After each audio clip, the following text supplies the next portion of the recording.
What on earth is going on here? Is this a subtle, dirty joke, and once you see it, you can't unsee it? Or is it just a weird Photoshop job? I've been obsessed with this movie poster for the last week and have been posting multiple YouTube shorts about it, but I still have more to say and think we should bring it all together in one piece. So here we are. This is a movie poster from France from their 2004 film, The Daltons. It's a live-action take on Lucky Luke that, for some very weird reason, they decided not to call Lucky Luke: The Daltons. The movie was very expensive for its time, by all accounts wasn't very good at all, and then it bombed pretty hard at the box office. You can see here that it brought in less than $16 million on a reported €26 million budget. I'm not saying the movie poster is the reason for this, but take a look at it now and tell me what you see when you look at it. At first, you might see its layout and think that it's a play on the classic design that, in fact, was used in two different Maurice Goscinny books, Phil de Fur and the 20th Cavalry. As a callback to the classic comics, it's all well and good. It even recalls a bit of that back cover bit where we're reminded that Lucky Luke shoots faster than his own shadow. Look at that poster, you can see the shadow where his hands are still at his side, ready to draw from his holsters, but when you look up, you'll see that his hands aren't in that position anymore. He's moved faster than the shadow, right? But, and this is a big but, well, wait, can we look at Lucky Luke's butt for a moment too? Yes, this is that kind of video. It just doesn't look right. Too high and tight. I mean, he's really squeezing here. He knows what the star of the movie poster is, this actor. But look to either side. The guns are still in their holsters. They're not in his hands. So what is Lucky Luke doing? What is he holding in his hands? Lucky Luke's creator, Maurice, was a Belgian man who clad his character in the Belgian flag's colors. So, following along those Belgian lines, I can only guess that this movie poster is an homage to Belgium's famous Monarch statue.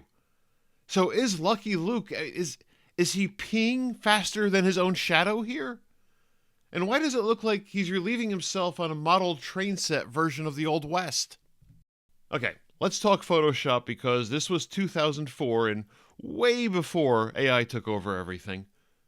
This poster looks like a half a dozen things that they just sort of pieced together. The Daltons are shrunken down from some larger photo and squeezed between Lucky Luke's legs. Rantanplan is over there on the right, barely even noticed. Jolly Jumper is on the other side, just kind of hanging out. And Lucky Luke looks like another image slapped on top of all of that. And the rest of the background is meh, whatever it is. Fake sky, fake cactus holding up the power lines, etc., etc.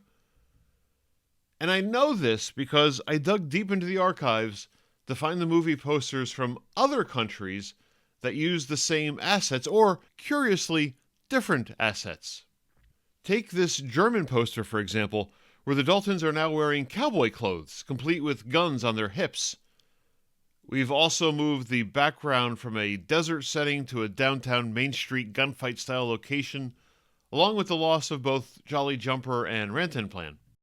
Well, sure, that makes it better that Lucky Luke was preparing in the French poster here to shoot, well, something, at the unarmed prison escapees who still had the old ball and chains attached to their legs.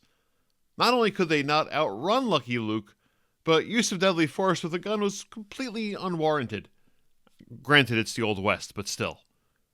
On this poster, at least, there's a credible threat to draw against, and his skill to fire faster than his own shadow would probably help him take out all four Daltons before any of them could draw their weapon.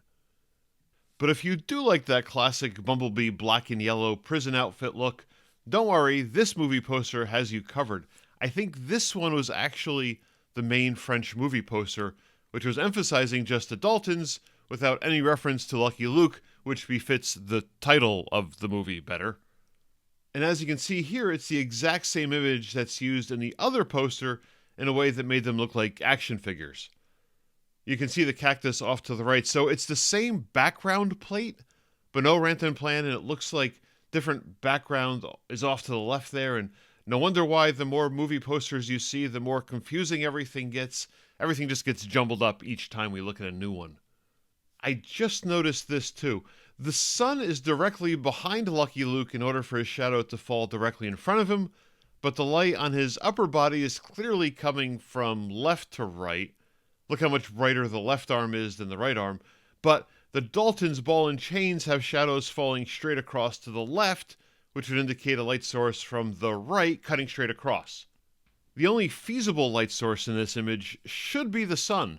Not terribly high in the sky, maybe 45 degrees or so, but they can't even keep that straight. But that shouldn't be surprising because you're just bashing together a bunch of random photos that the PR department came up with. Here's a poster from Hungary with a slightly different arrangement of the pieces, where Rantanplan jumps up front and center while Jolly Jumper is cut off the poster altogether, and I bet Jolly and his agent both were not happy about this. On the bright side, it looks like the shadows are more consistent, at least between Lucky and the Daltons, as they both go straight back now. So there's that. And here's something else you'll see repeatedly. The movie title pasted across Lucky Luke's butt, like they're trying to hide the fact that he's peeing in the original French version, and they are better people than that. And in the middle version, you can see a reference to Asterix and Obelix, because that's the classic from the creators of Asterix and Obelix come Lucky Luke, or at least one of the creators of Asterix and Obelix comes Lucky Luke, because Rene Goscinny wrote for both. He did not create Lucky Luke, but he did write the best albums in the series. Then there's an American poster, which kind of blows my mind. First, this movie never saw an American release. This poster looks like it was probably an attempt from the distributor to spark some interest. Superhero movies were just taking off in 2004, so maybe they tried to sell it as a comic book movie. But relatively few people in America know the comic book, and this is where they would have been better off selling the movie as a comedic western that just happens to be based on a comic book, but that didn't work out either. Ironically enough, I kind of like this movie poster best out of all of them. It even gets all the shadows right and the light sources right there in the image. But mostly I probably like it because I'm a comic book guy. Then there's this poster from Russia. Now you have a playing card motif going on, with the Daltons looking like a mariachi band, which is not unheard of in the comics. On the top half and cowboys on the lower half, obviously that lower half photo is going to look familiar. It's a very busy poster overall, but at least it has a design of some sort to it. Lucky Luke is nowhere to be seen, and don't ask me about the Russian title. Comment below if you can read that one for me. It looks like it says something more than just the Daltons. Now, moving off the poster a little bit, I found one of the pieces of key art they did to publicize the film. In a way, it's the nicest homage to the comic series that I've seen so far. It's not quite this cover from the Daltons' Escape, or this one from the Daltons' Always on the Run, but you get the idea. Stack the Daltons high. It kind of looks like something you might see in the way of live entertainment at a show in Park Spiru, to be honest. From this research and study, I'm led to either a conclusion of incompetence or extreme cheekiness, or just the usual kind of movie world silliness. Let me know in the comments below which one you think it is. From everything I've read about the movie, this is a pretty bad one, so further investigation is probably not warranted. It's also not available on any streaming service at any price here in North America. Right now we're just waiting for the new Lucky Luke series that's coming to Disney Plus in France. Whether that comes to Disney Plus or any other service here in North America, only time will tell.